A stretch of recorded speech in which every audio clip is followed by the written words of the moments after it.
Hello students, welcome to unit number 4, chemical bonding and molecular structure. I introduce myself.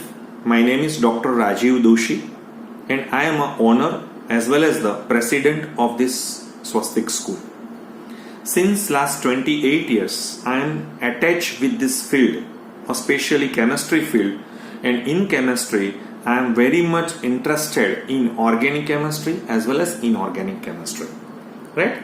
We all know that the chemistry of 11th and 12th, which can be classified into 3 different parts: physical chemistry, inorganic chemistry and organic chemistry. So first you have to understand which unit is classified in which chemistry, right? For example, if you understand, because the most important portions or the gateway of chemistry is your chapter number 2, unit number 2 is the structure of atom. Without any knowledge of structure of atom, you can't enter in any lesson. So first you have to consolidate your unit number 2, means structure of atom. Structure of atom lesson itself suggests that the study about the atoms, right? So we know that in the case of atoms, mostly the lessons which can be classified into 2 parts: inner portion of atom and outer portions of atom. So inner portion of atom is called as a nucleus, while the outer portion of atom is it's an arrangement of electrons. So we know that in chemistry always deals with the chemical reactions, and in these chemical reactions always we involves the electronic arrangement or electronic displacement, right? So we have to we definitely have interested in the what is electron, what is the mass of electron, how can they arrange in an orbit, then orbital, then the shape of the orbitals, how we feel, so electronic configurations, and these electronic configurations follows some fundamental rules like Aufbau rules, Pauli's rule, Hund's rule. Okay, so that portion that you have to very much understand in your unit number 2. But now we focus on a next portion is called as a chemical bonding and their molecular structure. So what is the meaning of chemical bonding and how the molecular structure? We know that here I have some information from Alpes that some students who are from who do not understand the Gujarati, so I might express all my lecture in major in English and little bit in Hindi. Okay, fine. So you are, I think, so comfort about that. And if you have any query, right? So you have to WhatsApp on my 9925455963. 55963. This is my WhatsApp number. So please save this number for the future corresponding about the queries of this unit. Okay, so let us start with our textbook, because I am very much interested in our textbook. So what they given in the portions, and then I explain accordingly with your with the depth. Okay, so what is the punchline? What is the punchline of your this chemical bonding and molecular structures? So what they given, scientists are constantly discovering new compound. As we know that day by day a new compounds are discovering nowadays too, orderly arranging in the facts about them, trying to explain with the existing knowledge, organizations to modify the earlier views or evolve theories for explaining the newly observed facts. So this is the punchline, or sometimes called as it's an abstract of this unit number 4. Okay, so first we start with some introductory portions. We know that matter. What is the meaning of matter? What is the definitions of matter, or what is the concept behind matter? So I think so in physics you sometimes heard that the matter having a mass and they occupy the space is called as a matter. So this matter is made up of either one or different types of elements, right? So under normal conditions, no other elements exist as an independent atom in nature except inert gas. So we know that in the case of inert gas, right? For example, if we have an inert gas like helium, right? Like helium. For example, neon, right? Argon, krypton, xenon, radon, right? These are the families of what are the families is known as what? This family is known as an inert gas. Inert gas. Or other name of this inert gas is Nobel gas too, right? Nobel gas, inert gas. It's a group number 18 or sometimes called as a zero family, because we know that why they are inert gas. Why helium, neon, argon, krypton, xenon and radon? Because in this case of neon, argon, krypton, xenon and radon, in their outermost orbit, they are satisfied with 8 electrons, and the rule of octet says that if your orbitals, right, full with, or orbit which is satisfied the 8 electrons in their outer orbit, so they are little bit satisfied, so they do not react with each other. So therefore these inert gas are not react with each other. In the case of helium, there is an exceptional case in helium because in their outer orbit, it's a 2 electrons. So this 2 electrons also satisfied the octet rule, but it's a duet rule, right? It's not octet rule because it's the limitations of helium, because they're having only 2 electrons. So because they are satisfied, very much satisfied. So helium, neon, argon, krypton, xenon and radon, they are not in a molecule form, or they do not form any type of molecules. So this is the concept behind that. Fine. So now we starts with our next portions. However, a group of atom is found to exist together as a one species having a characteristics properties. So such a group of atom is called as a molecule. For example, if I what is the chemical properties of only hydrogen? Because hydrogen in a independent form, they're having a certain type of properties. But if this hydrogen atom is attached with another hydrogen atom and is converted into dihydrogen H2, so it's converted into their molecule. So such a group of atom is called as a molecule, right? So obviously there must be some force, because what is the force behind that? So H and H, so they're having a force. So this force is called as a bonding, or called as a chemical bonding. Right? So once again, obviously there must be some force which holds these constituent atoms together in the constituents like atoms and ions, etc. together in a different chemical species is called a chemical bond. Right? So in our chapter, so I think so in the case of chemical bonding.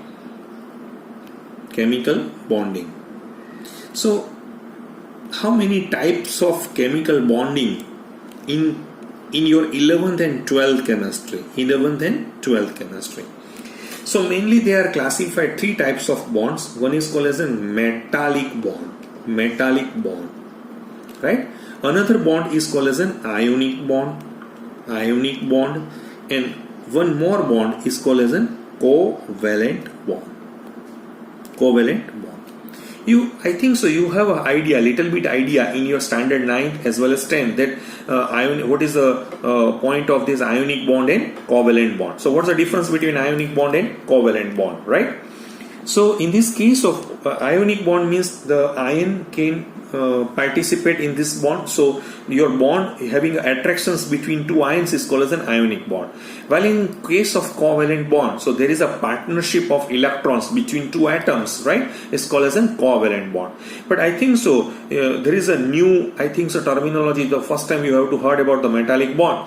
But this type of bond is always observed in a metals. For example, if I having a sodium, right, or if I having a foil of magnesium or aluminium, like that, so all these are metals. So in the case of likewise I having a strip of iron, right? So in the strip of iron, so definitely the Fe and another Fe, so they are attached with each other. So they are attached with each other, it means that there is a certain type of attractions between these 2 Fe or various or numbers of Fe. So this bond is called as a metallic bond.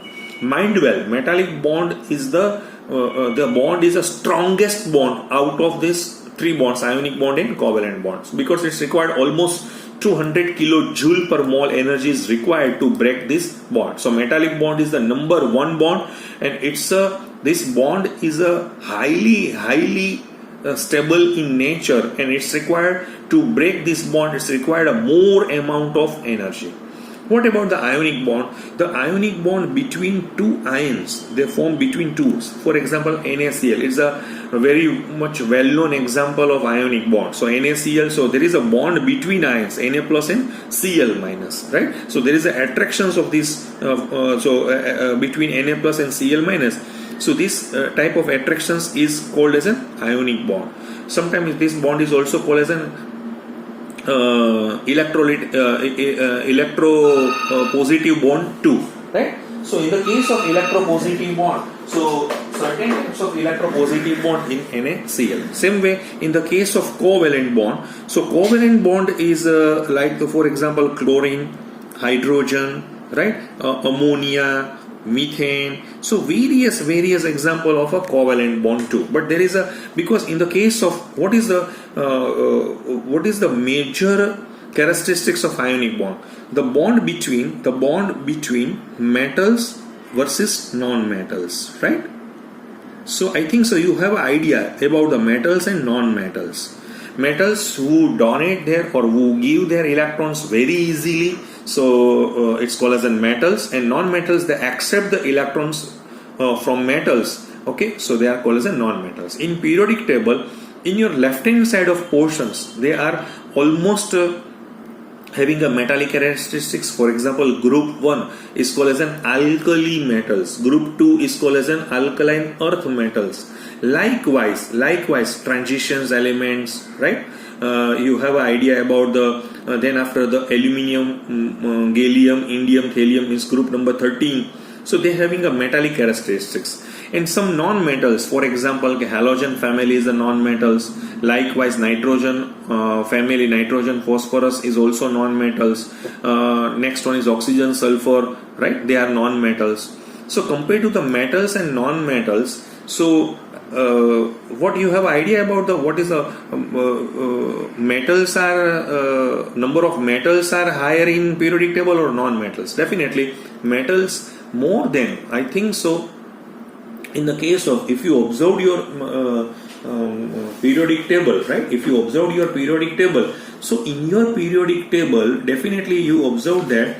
So number of metals compared to the non-metals, so metals are higher, okay, in the case of periodic table, fine. So I observed some type of periodic table. So hydrogen is a exceptional case, right? But helium is an inert gas, so we do not talk about the noble gases. So next one is the alkaline earth family, definitely they are metals. Next, alkaline earth metals, they are also metals.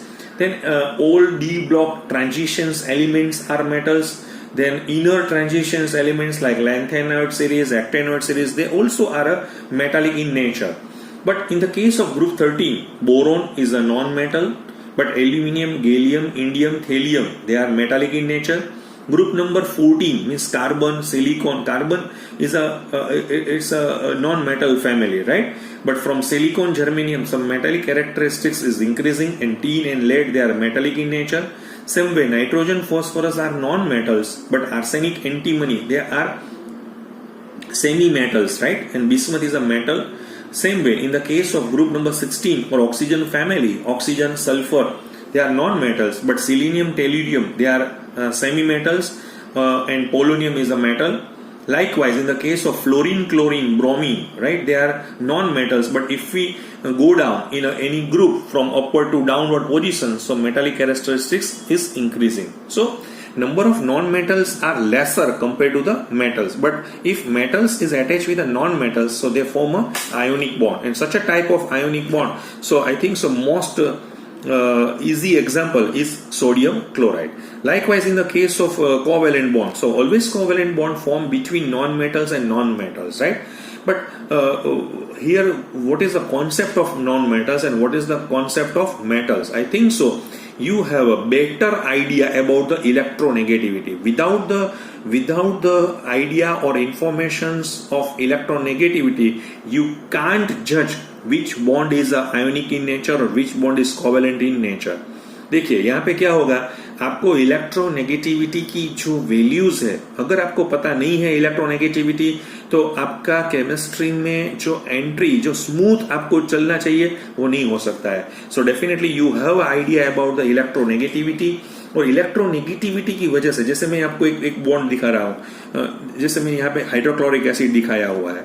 सो कई बच्चे इसमें वो दिक्कत बता रहे हैं कि hydrochloric acid is having ionic bond और covalent bond. So some people says that no sir it's a ionic bond and some says that no it's a covalent bond, but the pure answer is hydrochloric acid is definitely under classified into covalent bond, because the electronegativity difference between hydrogen and chlorine, because the electronegativity value of hydrogen is 2.1 while the chlorine is having a 3, right?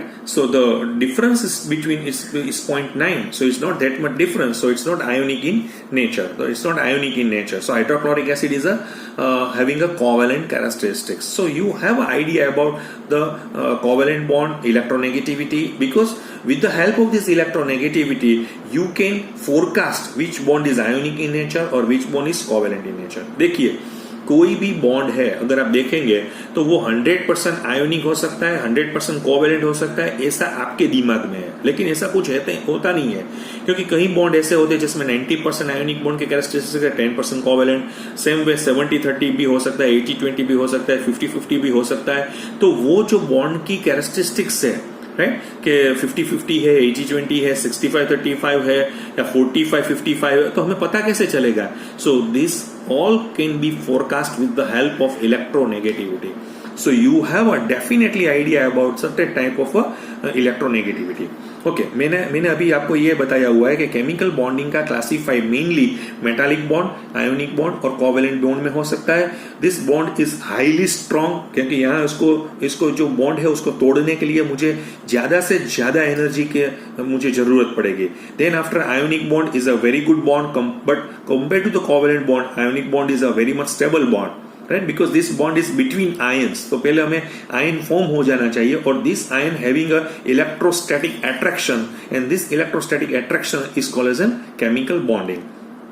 और तीसरा मेरे पास है covalent bond. ये थोड़ा जैसे हम बोल सकते हैं कि ये थोड़ा लेस एनर्जी वाला बॉन्ड है, या हम अपनी तरह से बोल सकते हैं compare to the metallic bond and ionic bond, covalent bond is weaker in nature. मैं आपको यहाँ पे पता चल जाएगा, जैसे हम ये पूरे यूनिवर्स और इसमें हम अर्थ पर रह रहे हैं। आपको मालूम है ये इसमें से कौन सा मॉलिक्यूल, मेरा जो मॉलिक्यूल्स है वो मेटालिक ज्यादा होगा, आयोनिक ज्यादा होगा या कोवेलेंट ज्यादा होगा?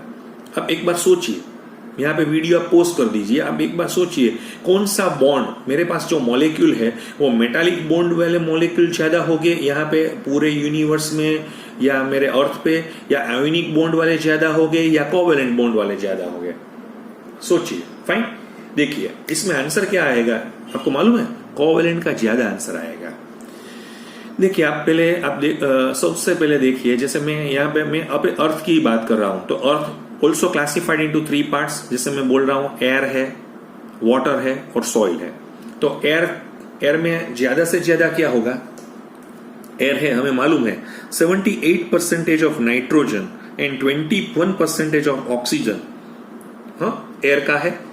जो रिमेनिंग पोर्शंस है, कार्बन डाइऑक्साइड है, कार्बन मोनोऑक्साइड है, नाइट्रोजन डाइऑक्साइड है, नाइट्रिक ऑक्साइड है, सल्फर डाइऑक्साइड है, ये सभी एयर में है, लेकिन बहुत कम परसेंटेज में है, क्योंकि 78 और 21 99% तो यही है। तो ये देखिए आप N2 और O2 दोनों कोवेलेंट बॉन्ड है, सभी कोवेलेंट बॉन्ड का ही मैंने यहाँ पे दिखाया हुआ है। तो एयर तो ज्यादा से ज्यादा हम बोल सकते हैं 99.9999% कोवेलेंट बॉन्ड से ही बनी हुई है, राइट। अभी दूसरा हमें ये कि भाई जैसे पानी है, राइट, तो पानी ही कोवेलेंट बॉन्ड है, because there is a electronegativity difference of hydrogen की इलेक्ट्रोनेगेटिविटी 2.1 है, इसकी 3.5 है। सो इसका डिफरेंस इतना ज्यादा 2 से ज्यादा नहीं है, so which is under the covalent bond. और दूसरा हम सॉइल में देख रहे हैं, तो soil is mostly made up with silica, right, silica से बनी हुई है। तो SiO2 is the main portion and silicon dioxide is also having a covalent characteristics. तो हमें ये पता चल रहा है कि जो पूरे अर्थ पे मैं बात कर रहा हूं, माइंड वेल, तो जैसे हम उसको नॉन लिविंग जो सिस्टम हम दिखा रहे हैं, एयर है वो नॉन लिविंग सिस्टम है, वाटर है नॉन लिविंग सिस्टम है, सॉइल है वो भी नॉन लिविंग सिस्टम है। तो पूरी नॉन लिविंग सिस्टम में जो डोमिनेंट है वो अभी कोवेलेंट बॉन्ड है।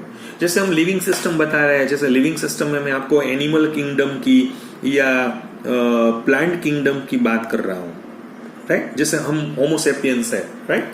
सो we homo sapiens way is such a type of तो हमें यहाँ पे एनिमल प्लांट और जैसे एनिमल है प्लांट है तो हम किससे बने हुए हैं, कैसे बने हुए हैं? तो एनिमल और प्लांट जो किंगडम है, तो जैसे मैं कार्बोहाइड्रेट से बना हुआ हूं, कोई प्रोटीन से है, कोई लिपिड से है, राइट? तो ऑल दिस, जैसे आपको कार्बोहाइड्रेट का पता चलेगा, कार्बोहाइड्रेट है ना वो CHO, ये 3 एलिमेंट से बना हुआ है। और जो ये एलिमेंट है ना उसका इलेक्ट्रोनेगेटिव डिफरेंस बिल्कुल कम है। So carbohydrate is a covalent compound, lipid is also a covalent compound, protein is also a covalent compound. So आप देखिए कहीं भी तो ज्यादा से ज्यादा आपको यहाँ पे जो केमिस्ट्री पढ़ना चाहिए तो वो है majorly we have to focus on covalent bond in this chapter. Definitely मैंने तो आपको यही बताया हुआ है कि we can classified into 3 different parts. तो जो 3 पोर्शंस है, मेटालिक बॉन्ड है, आयोनिक बॉन्ड है, कोवेलेंट बॉन्ड है, इसमें से हमें ज्यादा से ज्यादा हमें कोवेलेंट बॉन्ड पे ही अपना फोकसिंग रखना पड़ेगा। इसका मतलब ये नहीं है कि हमें आयोनिक बॉन्ड या मेटालिक बॉन्ड के बारे में हमें कोई भी जैसे हमारे पास रेफरेंस न हो, ऐसा भी नहीं चल सकता है। लेकिन in applied chemistry as well as in the pure chemistry we very much focus on the covalent bond. Okay fine. Mainly they are classified into 3 parts and this covalent bond is also classified। यहाँ पे जो covalent bond है ना उसमें भी 3 categories बनेगी, जो उसको हम सब क्लासिफिकेशन कैटेगरी बोलते हैं, राइट? इसमें से एक जो बॉन्ड होगा उसको हम बोलेंगे coordinate bond. Coordinate bond. So what is the meaning of this coordinate bond, right? So coordinate bond के लिए मुझे ऐसा देखना पड़ेगा कि ये जो बॉन्ड है इसका पहली कंडीशन क्या है? पहले तो वो कोवेलेंट बॉन्ड होना चाहिए। कोवेलेंट बॉन्ड में एक स्पेसिफिक कंडीशंस आएगी, वो उसमें कोऑर्डिनेट बॉन्ड में मैं डाल दूंगा। दूसरा एक है मेरे पास है, वो है hydrogen bonding. Hydrogen bonding, right? ये भी आपको देखना पड़ेगा। हाइड्रोजन बॉन्डिंग की पहली कंडीशंस ये है कि वो पहले आपका जो मॉलिक्यूल है ना उसमें कोवेलेंट बॉन्ड की कैरेक्टरिस्टिक्स होनी चाहिए, then you have to shift towards to the hydrogen bonding. और लास्ट वन है वो, इसका कई बार ऐसे भी नाम बोलते हैं, this is called as an intermolecular bonding. Intermolecular bonding ऐसा भी हम बोलते हैं। What is the meaning? उसको कई बार हम वांडरवाल्स बॉन्ड भी बोल रहे हैं। क्या बोल रहे हैं? वांडरवाल्स बॉन्ड। तो आपको देखिए पूरे 11th और 12th, राइट, ये 6 टाइप के ही बॉन्ड आएंगे, लेकिन मेनली कितने बॉन्ड है? 3 बॉन्ड है, right? First one is metallic, ionic and covalent. ये जो मैंने यहाँ पे ऑर्डर दिया है वो उसकी एनर्जी लेवल से दिया हुआ है, ये वीक बॉन्ड है ये। और जो वीक बॉन्ड है उसमें भी कोऑर्डिनेट बॉन्ड, हाइड्रोजन बॉन्ड और इंटरमोलेकुलर बॉन्डिंग है। सबसे वीकेस्ट बॉन्ड है ये इंटरमोलेकुलर बॉन्डिंग। उसके आगे हाइड्रोजन बॉन्डिंग, इसके आगे कोऑर्डिनेट बॉन्डिंग, और वो तीनों इसकी कैटेगरी के अंडर में आते हैं। तो आपको जो पूरा पता चल जाना चाहिए, यानी मैं आपको ये बात ऐसे बता रहा हूं कि in the case of chemistry or the curriculum of the chemistry or the syllabus of the chemistry of 11th and 12th regarding to is either physical chemistry or inorganic chemistry or organic chemistry, and mainly in the case of inorganic as well as organic chemistry you have to focus mainly on a covalent bond, and in this covalent bond definitely you have an idea about the coordinate bond, hydrogen bond and intermolecular bond। अभी क्या इसमें दिक्कत थोड़ी ये है कि मैं यही जर्नी से आपको ले जा रहा हूं, लेकिन हम लाइव अभी नहीं मिल रहे हैं, राइट? लाइव मिलेंगे तो बहुत बढ़िया रहेगा, क्योंकि आपका मैं फेस रीडिंग भी देख सकता हूं आपकी भाई। लेकिन मैं जो पढ़ा रहा हूं आप में इसमें कोई भी क्वेरी हो, आपको ये कॉन्सेप्ट में ये सर क्या इसमें क्या हो सकता है, जैसे वो जिज्ञासु लोग होते हैं ना, क्यूरियोसिटी वाले, कि वाई, व्हाट, व्हेन, ये सब कुछ आपके दिमाग में चलना चाहिए। मुझे भी बहुत अच्छा लगेगा आप कोई भी क्वेश्चंस, ऐसा कोई टेक्निकल क्वेश्चंस है तो, क्योंकि जो भी मेरा जो अंतिम गोल है वो आपका बोर्ड एग्जामिनेशंस, और दूसरा जो बंदे, राइट, बी ग्रुप उसने लिया हुआ है तो उसका तो नीट का एग्जाम उसको देना पड़ेगा, और जो ए ग्रुप है उसको JEE मेन का भी एग्जाम देना पड़ेगा। I am very much expert और I am very much fond of to study this JEE main as well as NEET. लेकिन JEE मेन और नीट के लिए आपको जो बेसिक रिक्वायरमेंट है, जो बेसिक नॉलेज है, वो आपके पास होना चाहिए, राइट। तो our journey is about all this chemical bonding. मैंने जो आपकी जो बुक में है वो क्या होगा, कोवेलेंट बॉन्ड की उसने डिस्कशन किया हुआ है, आयोनिक बॉन्ड का भी डिस्कशन किया हुआ है। मेटालिक बॉन्ड आपके बुक में नहीं दिया हुआ है, लेकिन मैं आपको अच्छी तरह से मेटालिक बॉन्ड भी पढ़ाऊंगा, राइट। फिर इसमें कोऑर्डिनेट बॉन्ड की भी बात की है, हाइड्रोजन बॉन्ड की बात की है, और वांडरवाल्स बॉन्ड की भी बात की है। यानी एक्सेप्ट मेटालिक बॉन्ड आपकी बुक में ये सब कुछ दिया हुआ है, लेकिन मैंने आपको फर्स्ट लेक्चर में जो पूरा, जैसे हम उसको ट्रेलर बोलते हैं, जैसे केमिकल बॉन्डिंग का, वो मैंने आपको यहाँ पे समझाया हुआ है कि केमिकल बॉन्डिंग को हम किस तरह से यहाँ पे देख रहे हैं।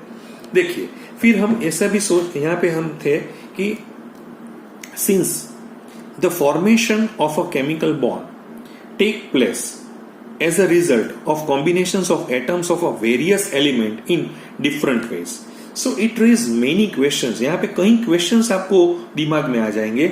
Why do atoms combine? Atoms क्यों जोड़ना चाहते हैं? आपको पता है क्यों जोड़ना चाहते हैं? क्योंकि ऐसे इंडिविजुअल एटम्स है, जैसे मेरे पास हाइड्रोजन एटम्स है, दूसरा हाइड्रोजन एटम्स है, वो क्यों डाइहाइड्रोजन फॉर्म में आना चाहते हैं? इसका मतलब एक ही है, आपको आउफबाउ रूल्स पता है। आपको पता है आउफबाउ रूल क्या है? आउफबाउ रूल है ना, वो यूनिवर्सल लॉ है, यानी हम उसको बोलते हैं इट्स अ नेचर्स लॉ।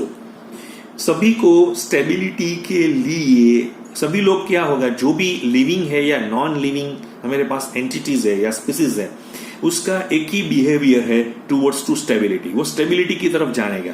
तो स्टेबिलिटी कैसे मिलेगी? तो स्टेबिलिटी है मुझे लोअर एनर्जी से मिलेगी। जैसे मैं अपनी एनर्जी लो करता हूं तो मैं स्टेबल हो जा रहा हूं। जैसे मैं आपको यहाँ पे एक इल्यूस्ट्रेशन देना चाहता हूं। जैसे हम अपनी स्कूल के 5 स्टोरेज मल्टी स्टोरेज बिल्डिंग में पढ़ रहे हैं, कहीं लोग 5th फ्लोर में पढ़ रहे हैं, कोई 4th फ्लोर में पढ़ रहे हैं, कोई ग्राउंड फ्लोर में भी यहाँ पे है, राइट। तो कौन से जो स्टूडेंट्स है वो स्टेबल है? तो नेचुरली ग्राउंड फ्लोर वाले बच्चे स्टेबल है। क्यों? जैसे यहाँ पे अर्थक्वेक का कोई रिक्टर स्केल का 5 रिक्टर स्केल का जैसे अर्थक्वेक का जैसे कोई मुझे मिल रहा है, ऐसा कोई सिम्टम्स मिल रहा है, तो क्या होगा, वो जो ऊपर वाले 5th फ्लोर वाले बच्चे वो नीचे ही आएंगे, क्योंकि यहाँ पे एनर्जी कम है, यहाँ पे स्टेबिलिटी ज्यादा है। आपको पता चल गया? इसलिए इंडिविजुअल हाइड्रोजन और इंडिविजुअल हाइड्रोजन दोनों जैसे जुड़ जाएंगे H2 के फॉर्म में, तो उसमें क्या होगा, एनर्जी लो हो जाएगा। जैसे एनर्जी लो हो, इसलिए तो मॉलिक्यूल बनते हैं। ऐसे तो कोई मॉलिक्यूल बनने, जैसे He2 क्यों नहीं बनता है? तो सिंपल क्वेश्चन है कि in the case of He as a atom is highly stable compare to the He2, क्योंकि He2 बनाने में मुझे एनर्जी ज्यादा जरूरत पड़ेगी, तो He2 स्टेबिलिटी नहीं रखता है, तो He2 नहीं बन रहा है। फाइन, तो ये जो क्वेश्चंस है, since the formations of chemical bonding take place as a result of combinations of atoms of various element in different ways, so it raise a many questions. So first question is like that, why do atoms combine? तो मैंने ये आपको समझाया हुआ है। Why are only certain combinations possible? ये भी बहुत बढ़िया क्वेश्चन है। ये हम यहाँ पे यही लेसन में हम सब समझना चाहते हैं कि जैसे मेरे पास सर H2 हो सकता है, H3 क्यों नहीं हो सकता है, H4 क्यों नहीं हो सकता है, CH4 मीथेन ही क्यों, CH5 मीथेन क्यों नहीं हो सकता है? तो ये जो क्वेश्चन, जैसे वाटर है वो H2O ही क्यों हो सकता है, मुझे तो H3O जैसा कुछ बनाना है, मुझे H4O जैसा बनाना है, तो उसका भी आंसर हम यहीं से लेंगे। Why do some atoms combine while certain others do not? कोई मोलिक्यूल्स है वही जुड़ना चाहते हैं, अदर्स नहीं जुड़ सकते। मैंने अभी आपको बोला है कि He2 नहीं बन सकता है, right. Why do molecule possess definite shape? It's a main portion in this chapter। आपको मालूम है, जैसे आप कोई बार ऐसे लिख रहे हैं, देखिए मैं कई बार ऐसा लिख रहा हूं कि दिस इज CH4, राइट। आपने 10वीं कक्षा में स्टैंडर्ड 10th में भी पढ़ा हुआ, this is the molecular formula of methane. तो उसकी स्ट्रक्चरल फॉर्मूला क्या है? तो स्ट्रक्चरल फॉर्मूला है ये है, राइट। लेकिन एक और फॉर्मूला है, उसको आप पता है वो फॉर्मूला को क्या बोल रहे हैं हम? स्टीरियो फॉर्मूला बोल रहे हैं। स्टीरियो फॉर्मूला मीन्स वो स्पेस में कैसा है, ये तो मैंने बुक में दिखाने के लिए, 2 डायमेंशन में दिखाने के लिए मेरा स्ट्रक्चर है, ये कॉम्पैक्ट स्ट्रक्चर है which is called as an molecular formula. But actual shape of methane, actual shape है जो मीथेन का वो कुछ ऐसा है। देखिए मैं आपको यहाँ पे बता रहा हूं, जैसे मेरे पास एक्चुअल शेप है मीथेन का वो कुछ ऐसा है। वो जो, क्योंकि मेरा जो पेज है वो 2 डायमेंशन है और आपको मुझे इसमें 3 डायमेंशन की इफेक्ट है वो मुझे लानी है, तो मैं कैसे लाऊंगा? 2 डायमेंशन में 3 डायमेंशन की मुझे इफेक्ट लानी है तो मुझे कुछ करना पड़ेगा। तो मैं 2 डायमेंशन में से 3 डायमेंशन के लिए मैं कई बार बच्चे को यहाँ पे बता रहा हूँ कि जैसे देखिए ये मीथेन का स्ट्रक्चर ऐसा हो सकता है, ये भी ऐसा हो सकता है, तो आपको उसमें पता चल जाएगा कि कैसे हम मीथेन का स्ट्रक्चर है वो यहाँ पे हम लगा सकते हैं, राइट। देखिए मैं आपको मीथेन का स्ट्रक्चर 3 डायमेंशनली में कैसा होगा मैं आपको यहाँ पे दिखा रहा हूँ। देखिए आपको दिखा दे रहा है ये मीथेन का स्ट्रक्चर। देखिए आप ये स्पेस में इस तरह से जुड़ा हुआ है, इस तरह से नहीं है, ये है। देखिए आपको क्या दिखाई दे रहा है? Carbon is a black in nature, right. Carbon का मैंने ब्लैक दिया हुआ है और ये जो चारों बॉन्ड आपको दिखाई दे रहे हैं वो कोवेलेंट बॉन्ड है और हाइड्रोजन है, ये जो आपका हाइड्रोजन है। तो एक हाइड्रोजन आपके बिल्कुल सामने आ रहा है, देखिए आप यहाँ पे आपके बिल्कुल सामने यहाँ पे आ रहा है। बाकी के 3 हाइड्रोजन है यहाँ पे, हम देखिए ये शेप में, ये शेप में या ये शेप में हम देखेंगे तो जैसे वो टेट्राहेड्रल शेप है, इसका शेप क्या है?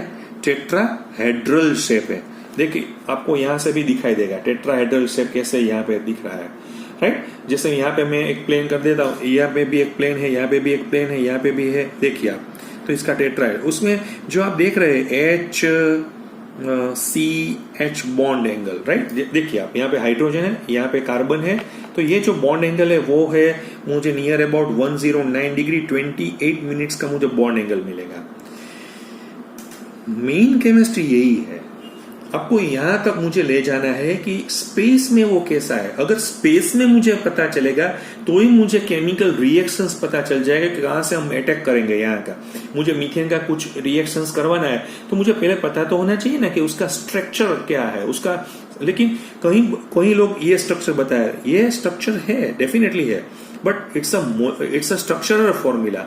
Structural formula always drawn in the paper in A 2D form, तो ये उससे कोई पता नहीं चलता है कि वो स्पेस में कैसा है। ये तो बहुत बिल्कुल कॉम्पैक्ट फॉर्मूला है, ठीक है। तो मुझे मेरी जर्नी है ना वो यहाँ पे जाएगी, हम यहाँ पे जाना चाहते हैं कि इसका शेप क्या है, राइट। सो यहाँ पे दिखाया हुआ है कि definite shape. So to answer such a questions तो हमें उस तरफ की जर्नी के लिए क्या करना पड़ेगा? साइंटिस्ट ने क्या क्या किया होगा यहाँ पे। सो यहाँ पे इसलिए है कि to answer such a questions, different theories and concepts have been put forward from time to time, right?